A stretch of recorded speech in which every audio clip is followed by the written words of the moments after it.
is the Plant-Based Treaty.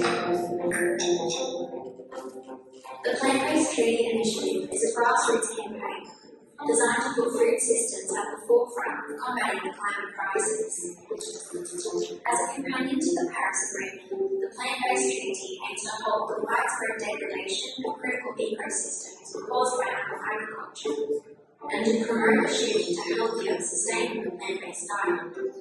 We are both scientists, individuals, groups, businesses, cities and governments, endorse, halt, and put pressure on national governments to negotiate an international space between agricultural workers on the three parts: language, land use change, ecosystem degradation, or deforestation that was the agriculture. React, an active transition away from animal-based agricultural systems to plant-based food systems, and finally, restore key ecosystems to reforest them. Whether you are acting alone or as part of a climate action movement, school, hospital, business, or city, you can be a part of the growing Do It Together movement, which can change can build a bright future for generations to come. Endorse the Plant-Based Treaty if you haven't already, and tell your friends, family, and colleagues to jump on board. Visit our campaign to get active, make a donation you can, and subscribe to our newsletter for action alerts and updates.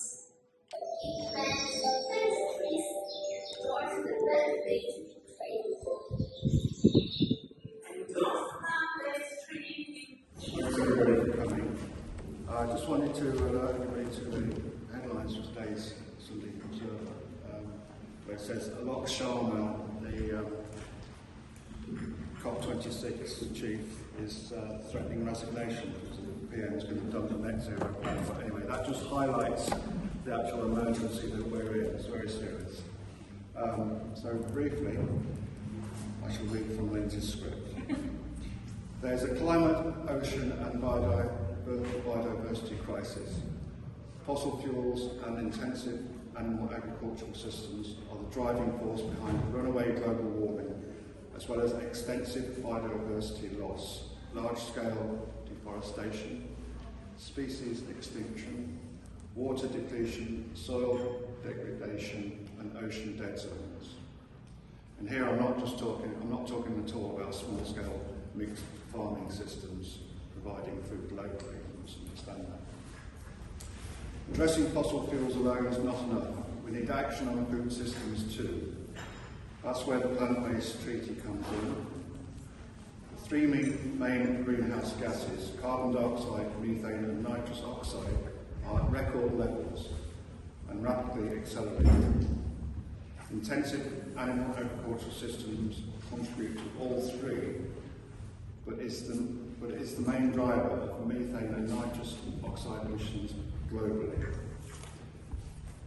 They also utilise the animal agricultural systems. They utilise nearly 30% of all land that isn't under ice, and almost a third of all fresh water is used in the production of meat and the growing of crops for the feeding of the animals.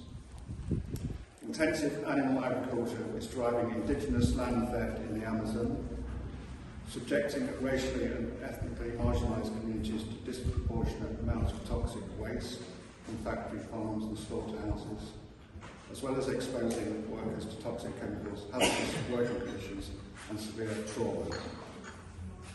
And it's also obviously had its massive effect in this country ever since the enclosure events. Scientists have warned in the International Panel for Climate Change assessment that we need to cut methane or face collapse. A lead reviewer, Dode Zalki, said methane reductions were probably the only way of preventing temperature rises of 1.5 degrees above pre-industrial levels. Otherwise, extreme weather, such as we're experiencing right now, will increase and several planetary tipping points could be triggered, from which there is no coming back. He points out that cutting methane is the biggest opportunity to slow warming between now and 2040. We need to face this emergency, he says. In short, the three greenhouse gases must be tackled both urgently and with equal measure. Plant-based and soft energy solutions that can mitigate this disaster are within our grasp. We just need to implement them. Methane is only a short-lived greenhouse gas, it is argued, and therefore some animal agriculture should be permitted. However, it is the land use that is critical. If more land is used for cattle feed and also for biofuels, then trees are inevitably going to be felled. Forest cover lost, and these of course are the lungs of the earth. The simple stat is that meat protein requires 10 times the land to provide the same amount of protein produced by plants, which, quite apart from anything else, sounds like a gross injustice to those who struggle to feed themselves in the world, and that now includes those at the lower income levels in our own country, to our shame. According to the Organisation for Economic Cooperation and Development, meat eating will have increased by 14% by 2030 compared to 2021, due to the increased demand from developing countries with rising living standards, who expect the same lifestyle as that traditionally experienced in the West. The felling of trees is particularly worrying in the Amazon rainforest, which we have been used to seeing as a valuable carbon sink. Beef farming and crops grown to feed cattle, such as soya and maize, are degrading the forest to such an extent that a recent report in Nature magazine stated that it's no longer a reliable carbon sink and emits more carbon dioxide and other greenhouse gases due to fires and farming than it absorbs. There are health benefits to eating a plant-based diet. A bit like sugar, it is thought that we need the easy-to-access nutrition in meat, but it is likely our evolutionary adaptation from appetite for this stuff is no longer healthy. Not everyone knows, who hasn't studied nutrition, that we don't have an off switch for animal fat. Have you noticed that you can eat endless cream teas, these are Lindsay's words, and probably one of her favourite things, and cream buns, and there never seems to be too much cream in normal dessert or cake. However, the potential result, obesity, is certainly not in our favour for survival. It leads to diabetes, joint problems due to the extra weight, cardiovascular disease, and so many other health problems. What's there not to like about adjusting your diet to be a bit more healthy, with less meat and dairy? The simplest thing to say about this regarding protein is that a meat diet can easily supply your protein needs for the whole day in one meal. For a veggie, you are more likely to be looking at more variety and topping up your main meal with some nuts or seeds at breakfast, maybe more than a quick cheese sandwich at lunchtime. Human beings are creatures of habit and tend to eat the same food as what our mothers and fathers gave us as children, free food. So it takes a bit of conscious effort to learn how to wean ourselves off a diet that includes meat every day. And that should include balancing your protein sources, eating grains with pulse or nuts and seeds. A yeast source is important also for vitamin B12, which is not found in fresh fruit and vegetables. There are other nutrients we need, one being vitamin D, important for the immune system, and which has been widely accepted as important in protecting us from COVID. Sunlight plays a major part in our vitamin D metabolism. Our guts cannot adjust overnight to a dietary change that easily, so gradual change is advisable. To summarise, a plant-based diet can help address our personal health and well-being, and that of the planet also. A win-win solution. Please sign up to the Plant-Based Treaty. Thank you, Lindsay.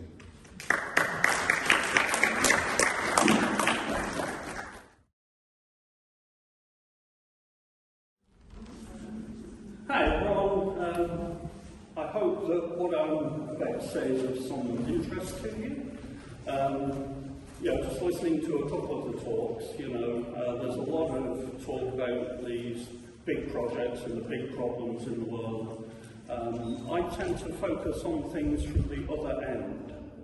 I look at people who have no money, no resources, nothing to speak of. And what can they do?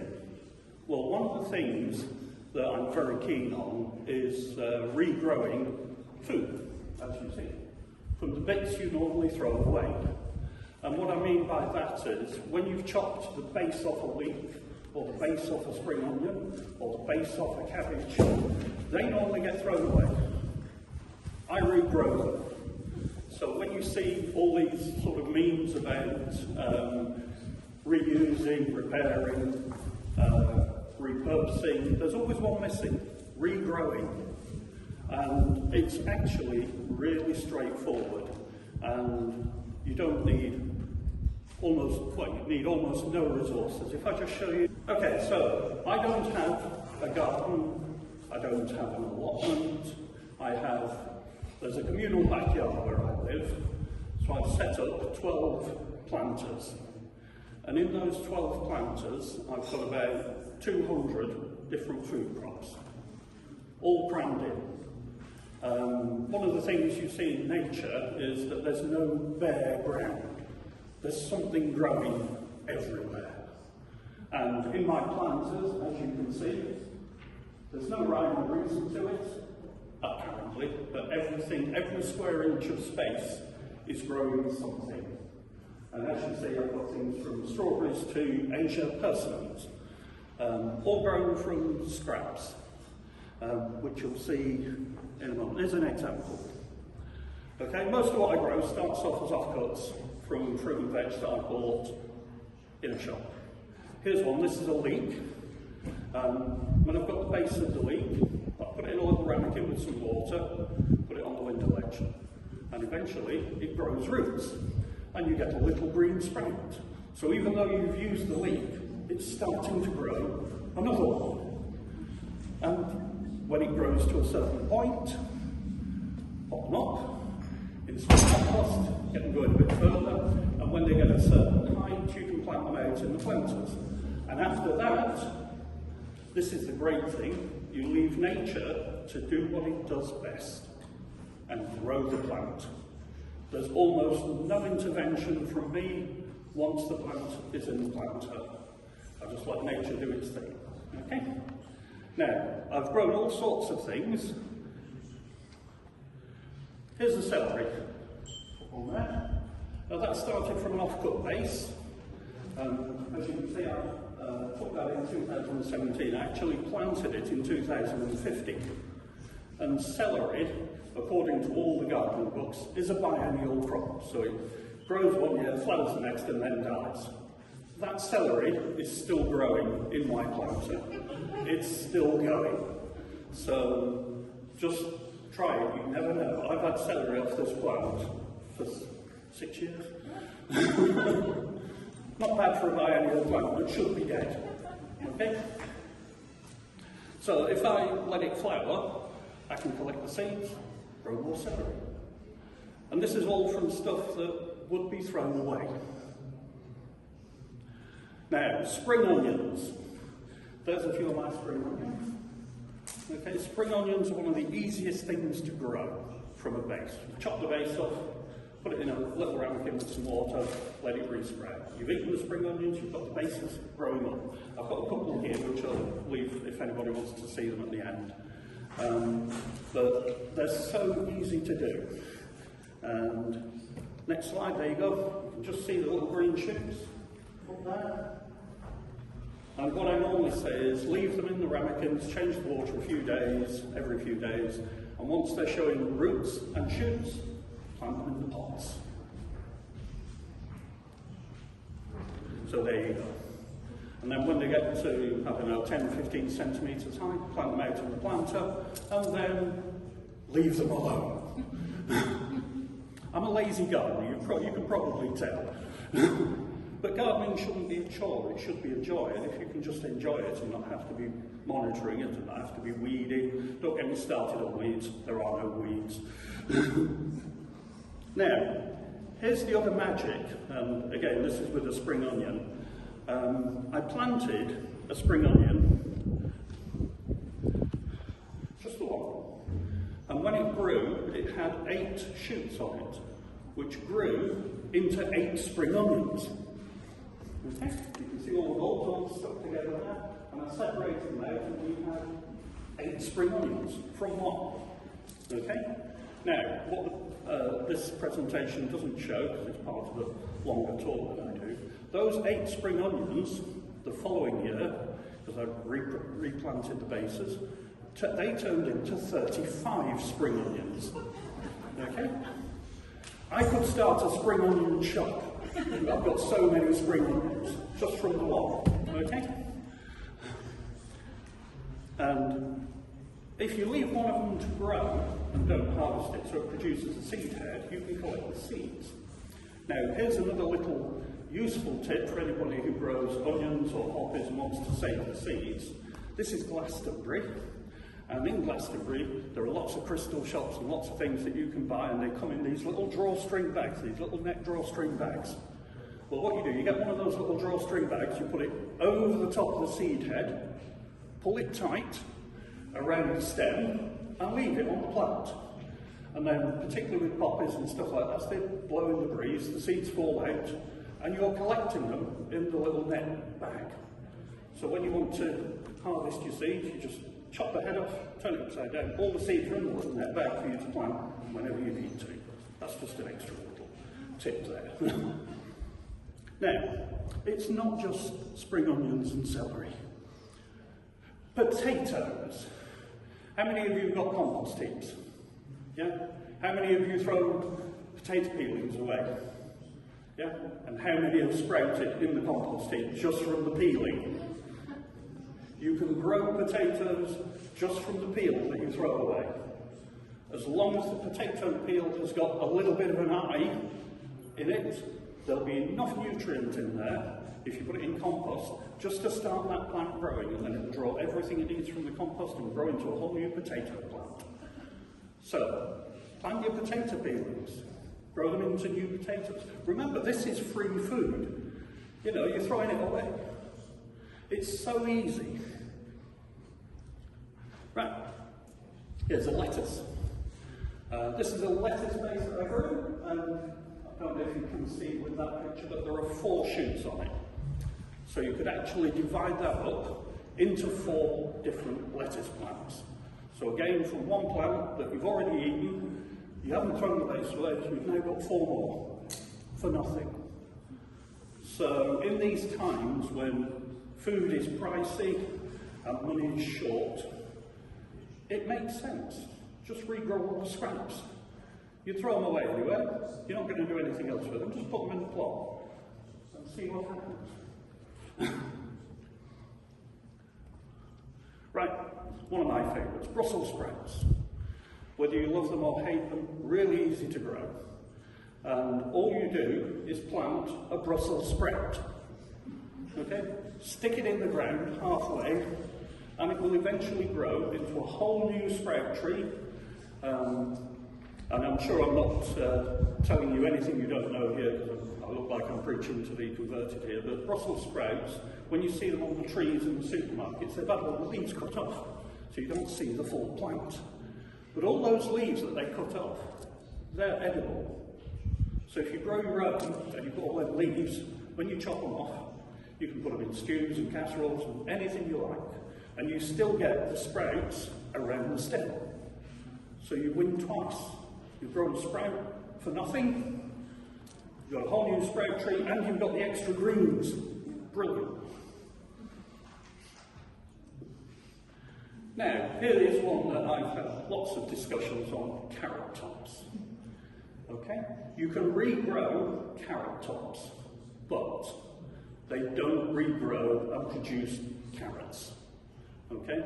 What you need to do with a carrot top and a parsnip top as well is grow them into the plant, let them flower, collect the seeds, and then plant the seeds, and then you have your crop of carrots or parsnips or whichever root vegetable you need. Dead easy. I don't know why everybody doesn't do it. This is something that isn't taught in schools because it's not in their interest to teach this, because all the big businesses want you to go buy all their carrots and stuff. If everybody could grow it for nothing, they'd all be out of business. So put them out of business.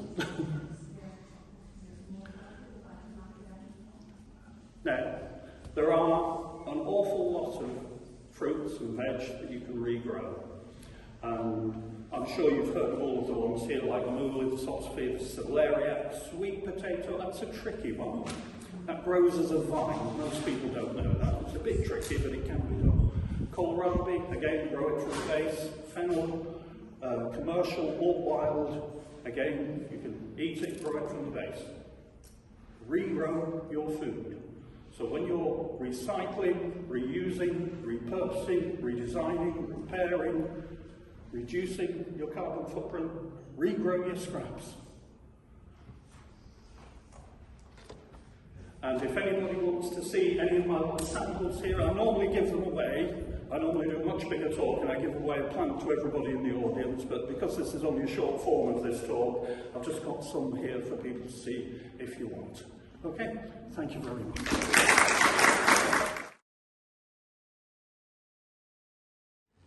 Hello everyone.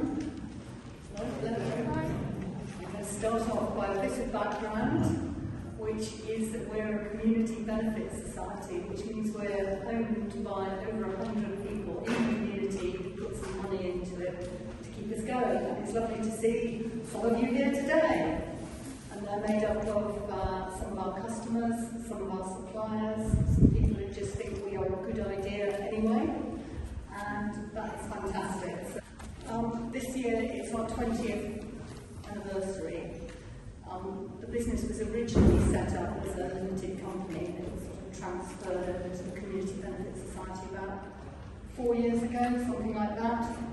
And we are, I see us as being kind of spider in a web that connects suppliers, producers, growers, we don't really like to call them suppliers, producers and growers with a broader range of customers than they would normally be able to access.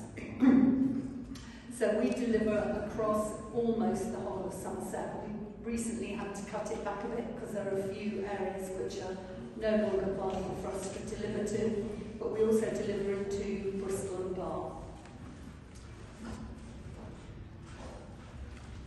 So these are the things that we kind of live and breathe.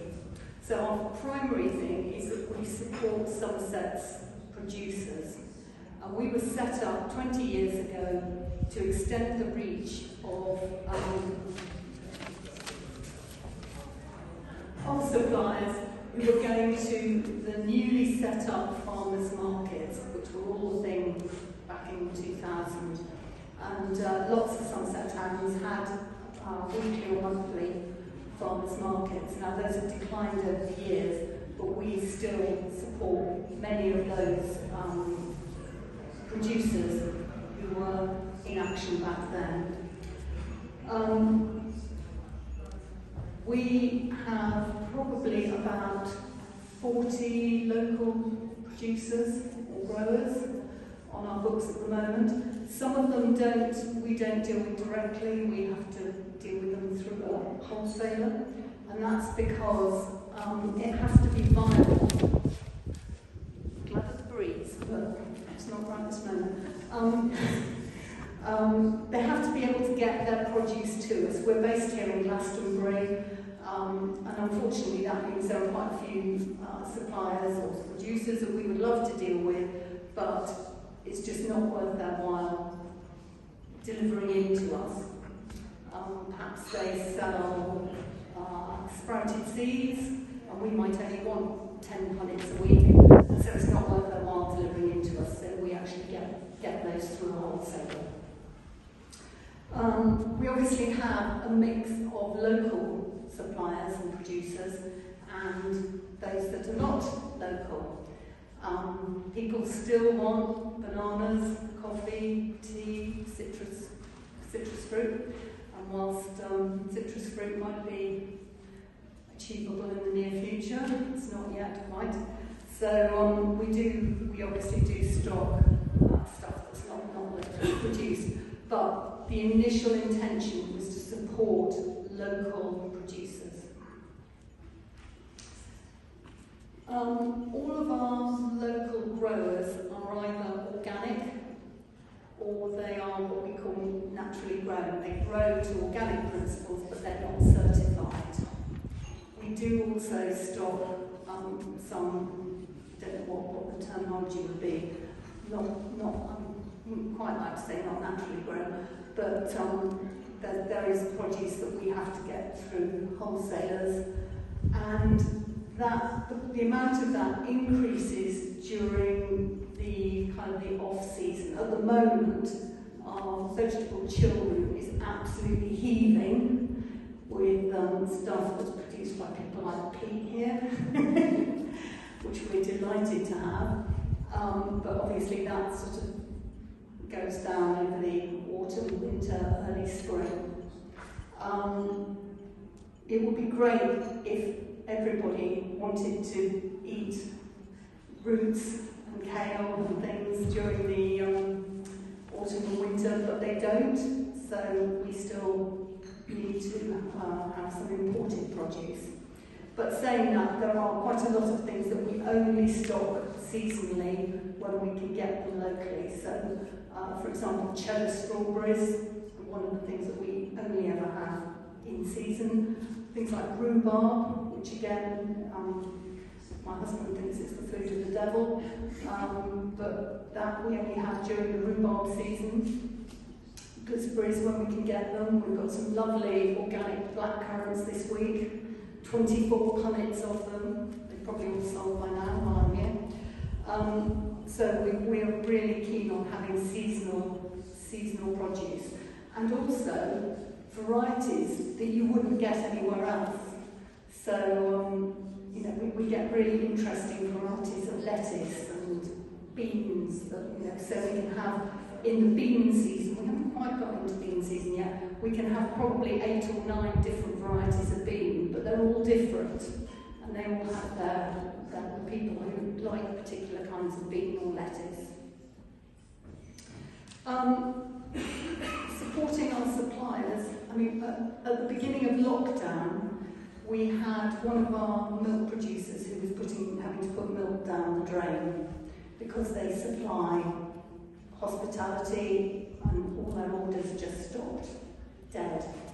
Fortunately for them, it's quite difficult for us, our orders doubled literally overnight, so we were able to take some of that surplus milk off them. We also started dealing with a grower who had set up the year before specifically to grow for the restaurant business. He'd come back from Hong Kong, bought some land, thought I can grow interesting varieties. Restaurants will love it. Lockdown happened, no restaurants. So we got lots and lots of really interesting stuff for a while, which was great. So and he was, really supported by that, because otherwise he would have been pretty stuck. We were also supported during that time by our producers and growers. So, for example, if you remember, it was almost impossible to get flour, and that wasn't because there was actually a shortage of flour, it was because there was a shortage of the ability to bag up small bags of flour, because the production capacity is actually for producing huge bags. But one of our bakers actually bagged up flour for us in 1.5 kilo bags. They were scrappy old bags, and the labelling wasn't right, and if anyone's here from environmental health, it probably wasn't labelled correctly, but anyway, it meant that our customers could get flour that they wanted during lockdown. And I don't think after the first couple of weeks we actually had much of a shortage. So, as I said, one of our kind of primary purposes was to support our growers and producers. The second thing we have is we fill Somerset's tons, and as I said, Somerset, Bath and Bristol, and we have a complete cross-section of customers. I'm always asked, who's your typical customer? We don't have one. So we have people who will buy most of their weekly food shop from us. We sell some other things as well. And then we have some people who will buy particular things from us. So we used to be able to sell, well, we didn't used to be able to sell, we sold raw milk, even though we probably shouldn't be. We don't sell it anymore, but we had a big following for raw milk. We now have quite a big following for unhomogenised milk. All the milk we sell is unhomogenised, and that means that people who have milk intolerance can sometimes tolerate it. It also means that the cream rises to the top, so even if you have semi-skimmed, you still get a bit of cream. And we have a customer who says his wife hasn't realised that yet, so he manages to get the milk first thing in the morning, so he has the cream on his cornflakes on Saturday morning before she realises that that's what he's doing. And we also have people who really value particular things about people. And I'm sorry, so I'm not picking on people, but there are people who love particular growers or producers, and there are groupies, and I will get emails saying, when are Pete's aubergines starting? Are the aubergines you've got Pete's? Or are the tomatoes Pete's? And I have to say yes, because we do actually list who they come from. So, that's great. And they might just buy a selection of Pete's things and perhaps some milk as well. So, and some of them are people who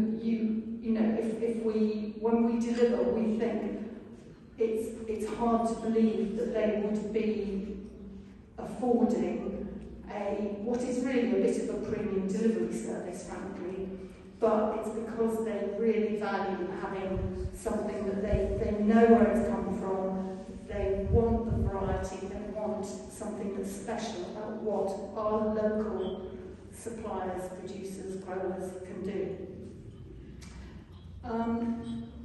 Then we also employ some sets of people. Now, for the first couple of weeks of lockdown, we were absolutely stressed out, and we did use a few volunteers, but actually we found that coordinating volunteers took as much time as it did to actually not from cope with something else. So we actually, we employ people, and we think that's really important. We know lots of organisations around Somerset employ and I don't like use either, have volunteers, which are fantastic, but it's part of our ethos that we will employ people. Now some of our guys, some of our team may only work 4 hours a week, because that just sort of suits them to come in at 7 o'clock on Friday morning, work 4 hours, and that's it, which is great because it suits us as well. Then the final thing is, we love food and we hate waste. And the way we operate is that customers order from us over the weekend. So we close for orders tomorrow morning at 9:30. We then put the orders in with our producers for exactly what our customers have ordered. So, get back to Pete. If people have ordered 24 aubergines, and he's told us that he could give us 30, we only ordered 24 aubergines from him, so he knows that he's got another 6 to sell somewhere else.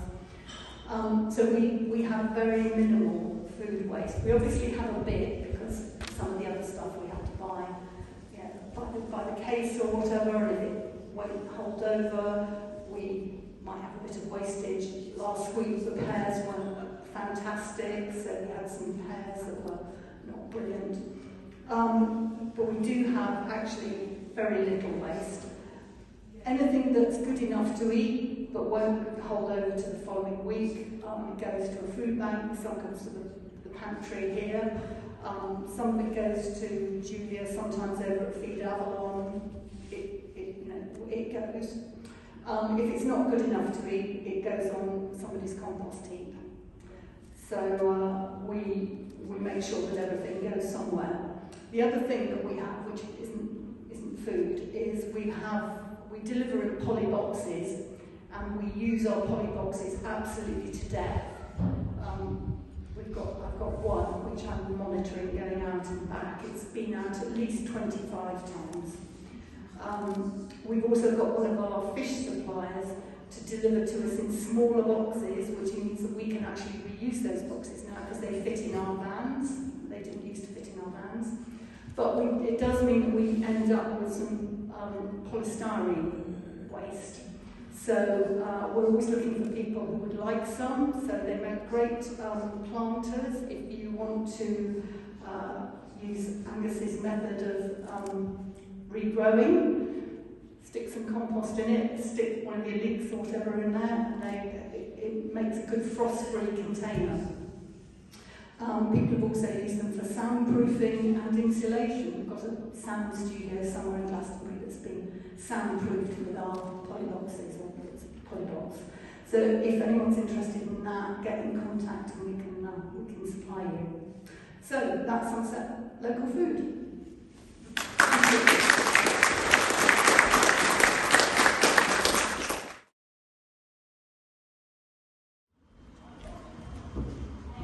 So thank you. It's been great listening to all of this very diverse sort of discussion about sustaining food in some way or other. What do you think, this is still all the panel, what do you think is the one thing that a member of the community might consider doing that would not be too challenging to the sort of dominant way of thinking, but actually help improve things quite a bit over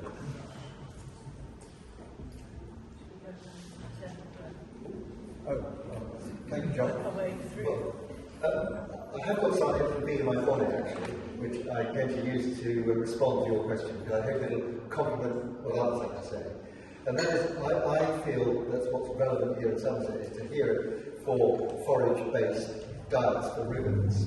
And much as I appreciate the, in general, importance for us to be eating more plant-based diets, I feel it's terribly important that collectively we don't throw the proverbial sort of baby out with the bathwater here, and that we recognise the important place of grass and forage in the rotation, and the need for regenerative agriculture depends upon a cover crop the whole year round. It depends on replenishing the soil, and grass has a very important part to play in that. And I think the distinction we all need to make is between forage-based diets for ruminants and factory farming, industrial-scale factory farming of all meat, ruminants, pigs, poultry, and so on. That to me is the enemy number one. So how does that translate into what a resident could do? Well, that is, I guess, for those who like to eat meat as part of their diet, to buy high quality, less perhaps, but high quality, locally reared, forage-based meat. That's, I guess, thank you very much. That's my point, really. John, thanks for drawing that out. That's what I'm really saying. And also for distinguishing between, if I may, another point. The fat is not the enemy. The real enemy is carbohydrates, which are converted into very low nutrition, or no nutrition, very often hyper-processed foods. And they themselves, not only because of their low nutrition, they can lead to fat around the liver and all sorts of diseases that follow from that. So, and it's not animal fat per se that's the enemy, not important one. So I think informing ourselves about these sort of things, which we're hoping to contribute through the food trail, are important to making informed decisions about our diet. Thank you. I would say that it would be good if people thought about what local means. I know country markets are here, but I used to be a producer of country markets, and we got a questionnaire some years ago asking what proportion of the ingredients that we used were local. And I had to coordinate it for all the producers in Wales Country Market at the time, and several of the producers said that 100% of their ingredients were local because they bought them at Tesco.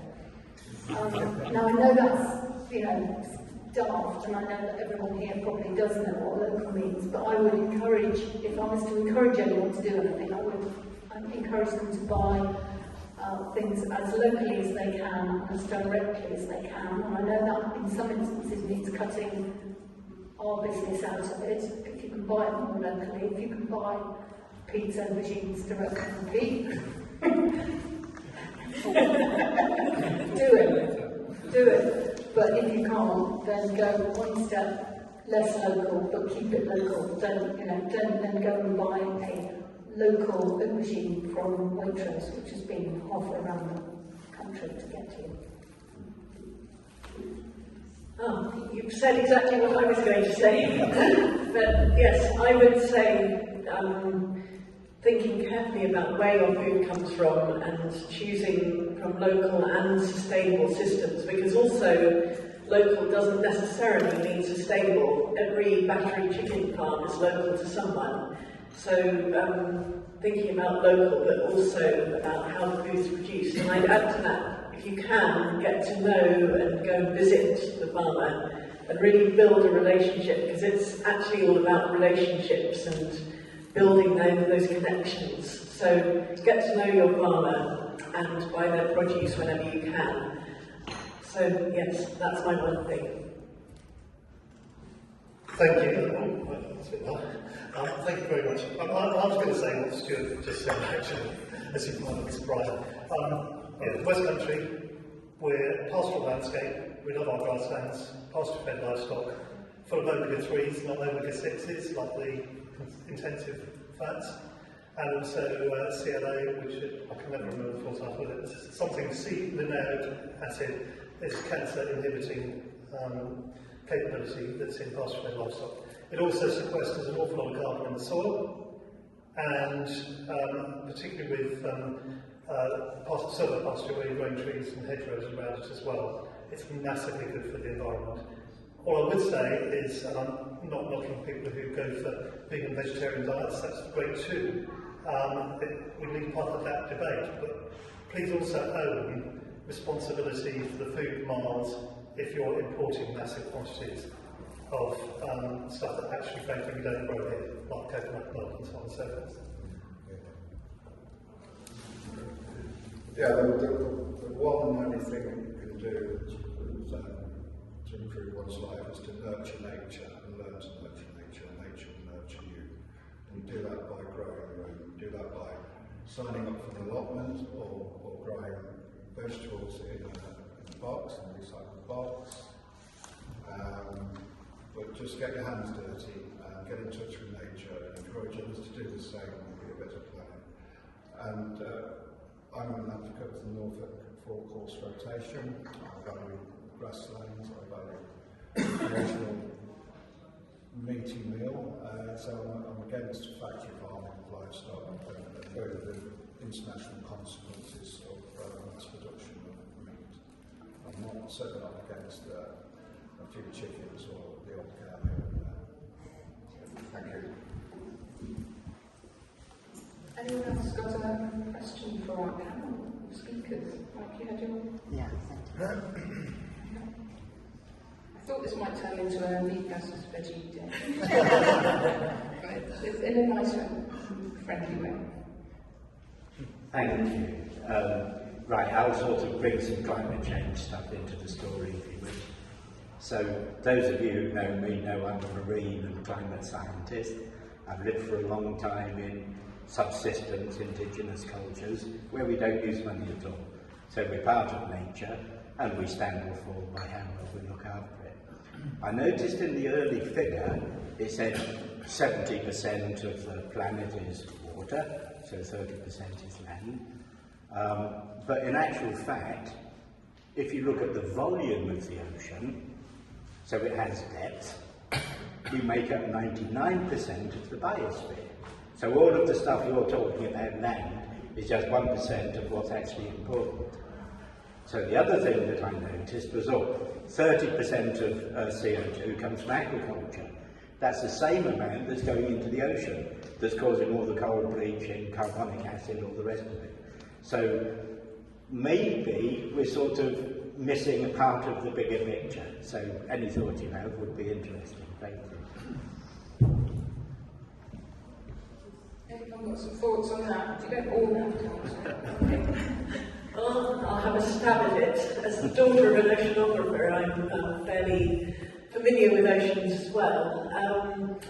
And yes, I think that we need to be looking at the planet as a whole system, and agriculture, I think agriculture is one thing that we can do more with, but as that slide pointed out, there are some parts of the land mass that we're managing more and some parts that are wilder. In the same way, the seas actually are more wild in a way, they're more the commons than farmed land. So I think we need to be looking at what we can control, whether it's food from the land or food from the sea, and just trying to minimise the carbon emissions from whatever it is. With the food that we're producing from the land, we need to be just cutting the carbon as much as we can, as fast as we can, and sequestering it wherever we can. I think the main thing I'd say is that there's no time to spare for being complacent about it. We've just got to be cutting our emissions as quickly as we can in all realms of life, not just food, but all the transport, the housing, the eating, everything. Because there's just a limit to how much the oceans can absorb, and that buffer that we've had with the oceans is pretty much full. So just urgency is the thing I'd say. Thank you. So I did a teacher thing, just be quiet until you start talking. I think it's a really good question. Thank you so much, Michael. I just want to put it in the context of food farming and fisheries, because you remember we talked about our 3F group.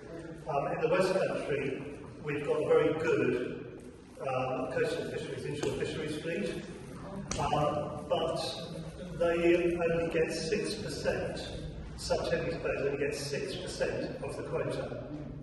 And the over 10 metre bays that go beyond the 6 mile limit have the other 94% of the quota. So the small guys get stuffed again. So it's about access and fair access to that biological resource that you talked about. So I think what can we do? I think it is about equity and sharing access to land. It's also about equity and sharing access to the marine resources. Thank you.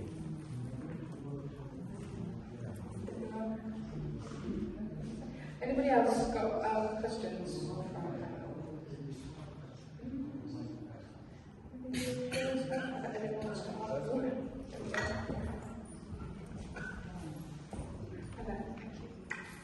I think this might be made for kids, but anyone else can step in. I just wondered what you found to be the greatest sort of tastes for what people are buying from Somerset local foods. You mentioned a few things before, like people are not wanting to eat roots in the winter so much kale, like other things. So I wondered if you could talk a little bit about I'm not sure that that's changed. I think in general people sort of noticed that at the beginning,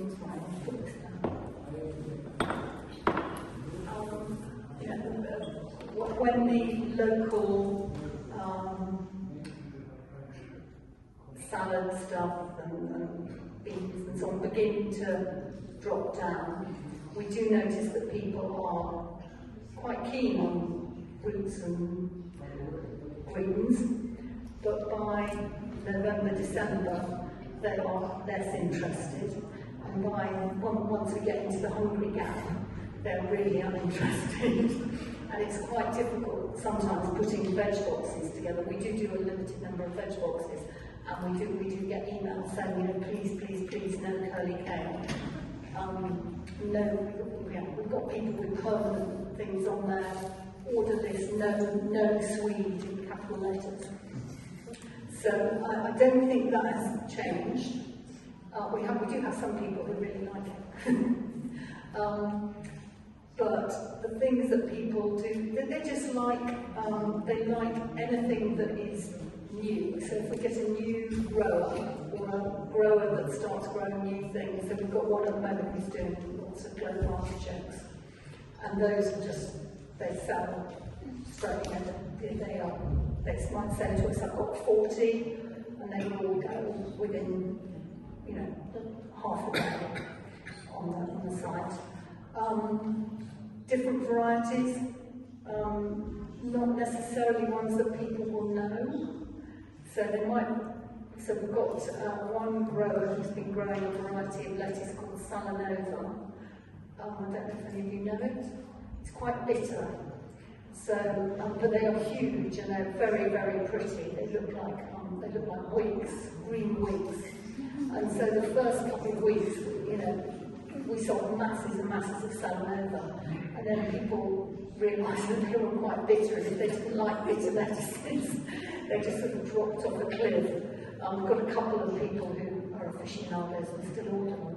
So it's just interesting. People sort of looked at the picture, looked at the name, thought, I must try this. So I think people are triers, which is great. We like people who will try new things.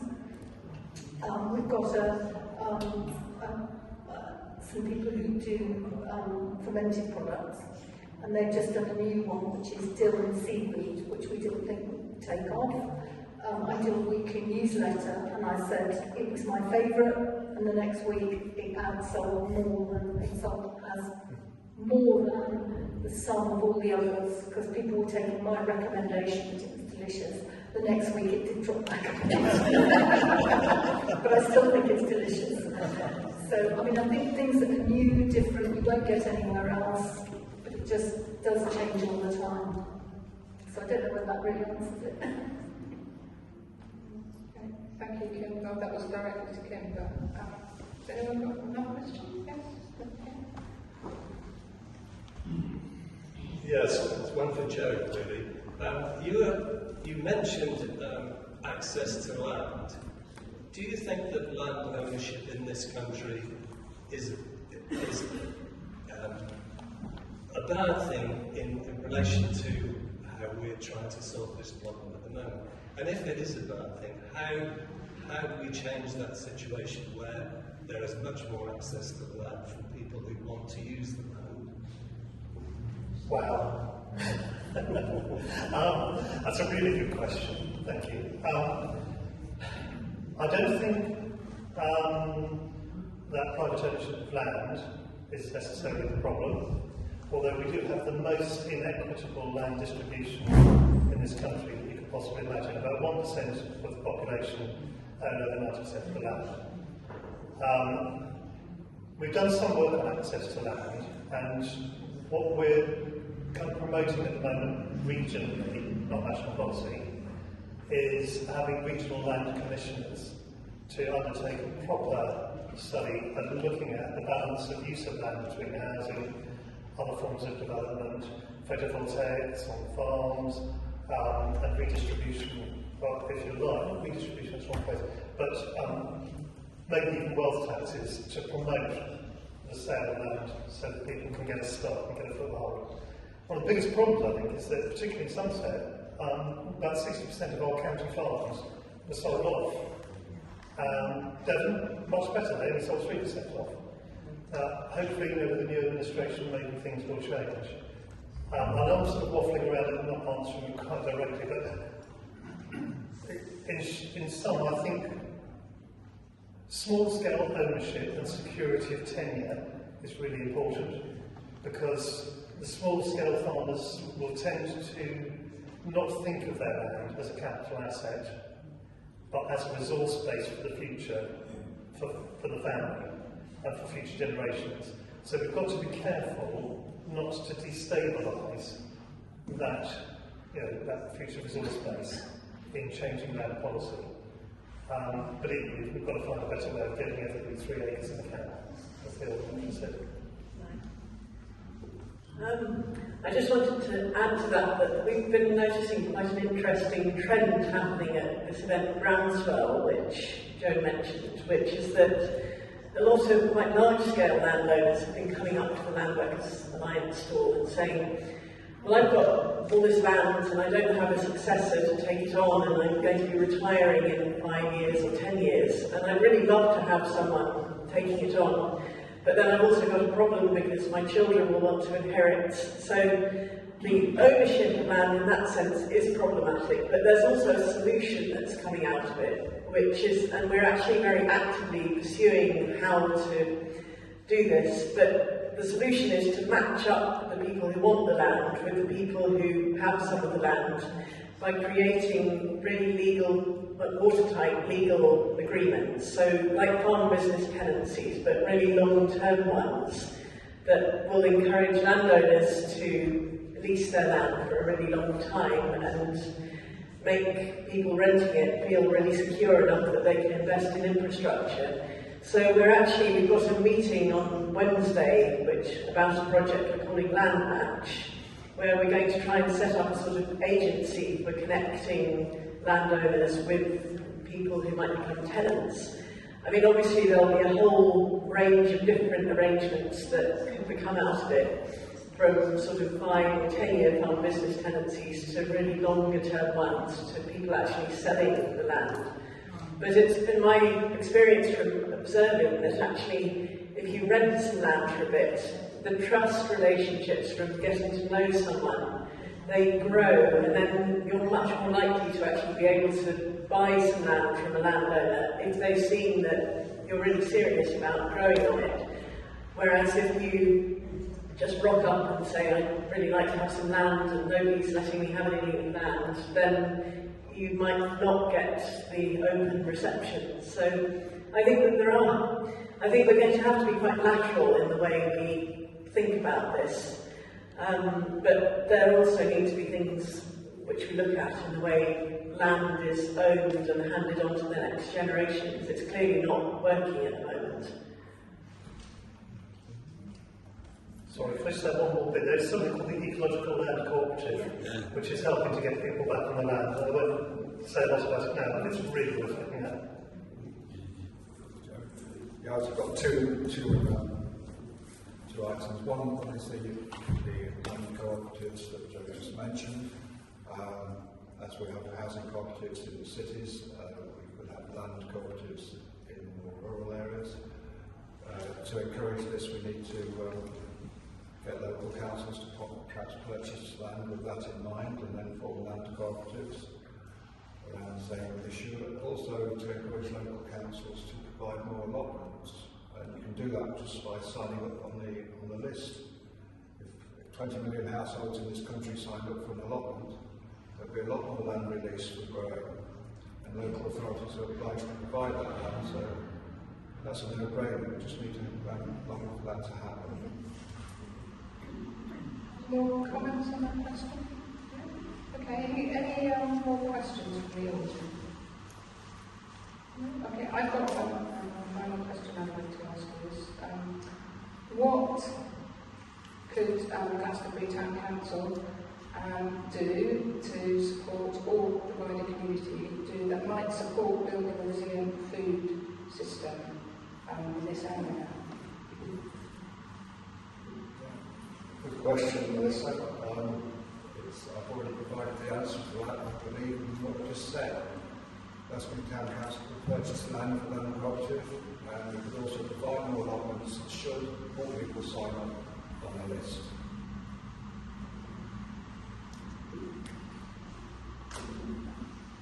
I think Glastonbury Town Council, because it's a town, could reach out to the surrounding rural areas more and provide a market for farmers locally to help bring in local food from the surrounding countryside.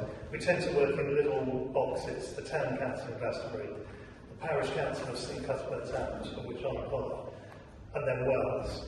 Actually, if we linked those together and provided a market for our local farmers and stop looking at farmers, let's provide the opportunity for them to have a local market to sell in.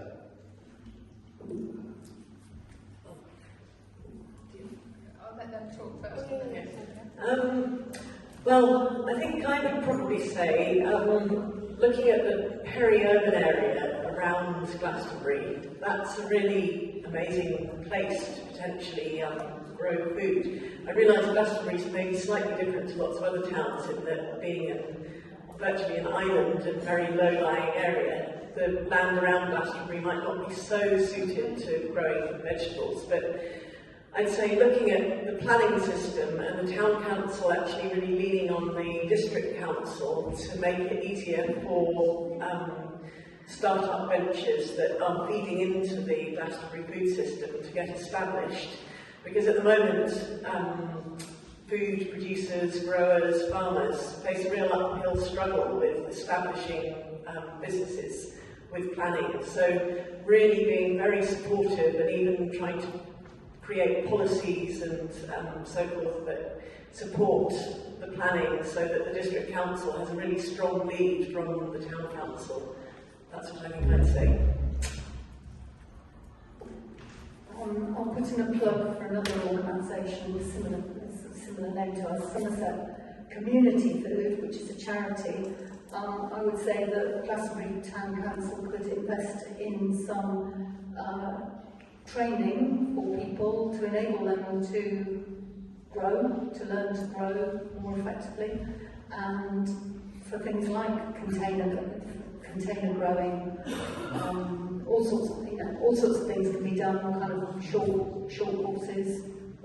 We ran a couple of sessions yesterday over in Wales on sprouting and growing in a bucket, that sort of thing would be great.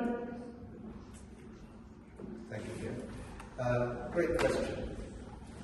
Our ambition is to extend the work that we've started across the whole of the county, but also to deepen the experience of involvement and persuade more and more people to get intimately involved in choosing to buy and grow sustainably grown local produce. And in order to do that, we'll work in partnership with, we hope, Glastonbury Town Council and many other town councils, community organisations that share our ambition, so that together we can form a movement for real change, and dramatic change and rapid change too. That's our ambition. So going forward, we're concerned, to be frank, that the initiative we've started now, and we're only where we are, nearly able to publish 10,000 brochures, because we've had significant financial support from Glastonbury Town Council, from Bentley City Council, Central, South Somerset, as well as from World Wide Fund Foundation. But we're very concerned that the buy-in we've been able to attract from like-minded people in the district councils might not be continued in the new unitary authority. And if we can't really raise the money to support, we'd like to employ somebody actually, or two part-time people, to drive this forward. We'll need to raise money, but it isn't just, it's about working in the spirit of partnership to do that. So I would say to yourselves, in Glastonbury Town Council, to Melissa, to John, to others, town councillors, please don't underestimate the leverage that you could provide for us to work together to really progress this movement in collaboration with other like-minded organisations such as we've seen here. Let's work together, because the 2 and 2 make 5, harnessing our combined power to deliver the future that we really all want to see. Thank you very much for sharing that piece. Do you have a question? I just wanted clarification. You said you would like more people to apply for allotment, but for what I've been told, there is a 5 months queue to get an allotment, so clearly there is a lot of people asking, and actually even the existing allotment have been put up for development, and we've been threatened continuously that they were going to be taken away. I know it's not the case now, I believe, but I just wasn't clear, because you seem to say that there are not enough people wanting an allotment, but then what we hear from the council is that actually we can't get one or second one, because there are 5 months queue and more to get an allotment. So it just seems to be a bit contradictory. Thank you for your interest. If every parish council in the country had 50 to 100 people on the waiting list for allotments, there would be some obligation for those parishes to provide more land, and that is the same with Glastonbury Town Council. So if there was a wish, for more people to have allotments, we may be obligated to provide for, in other words, to seek the purchase of more land for those allotments. It's an obligation under English law. The parish councils should provide allotments for when there is a need for them.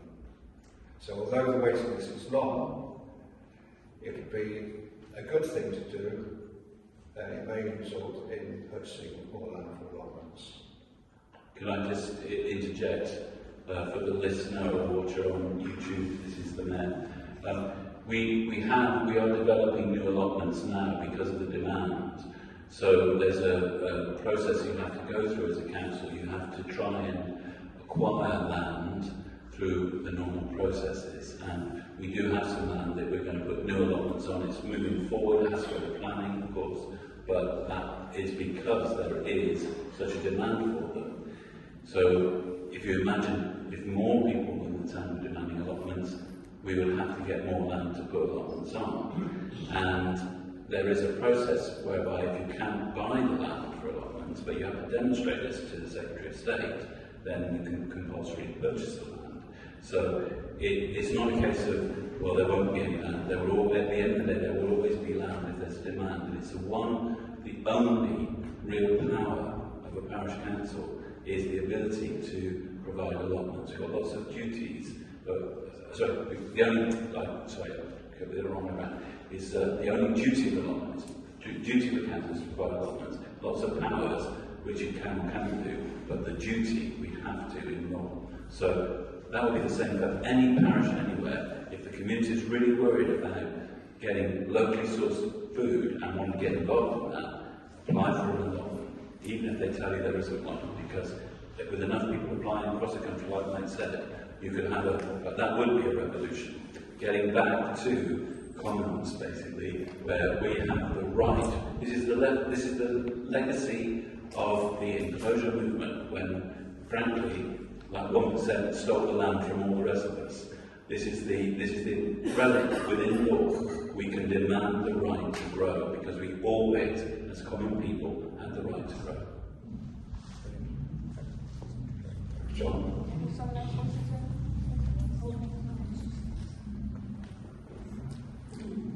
I was just going to say, in the village that I worked in, we wanted allotments, and a load of us got together and we wrote letters in. We didn't just sign up for the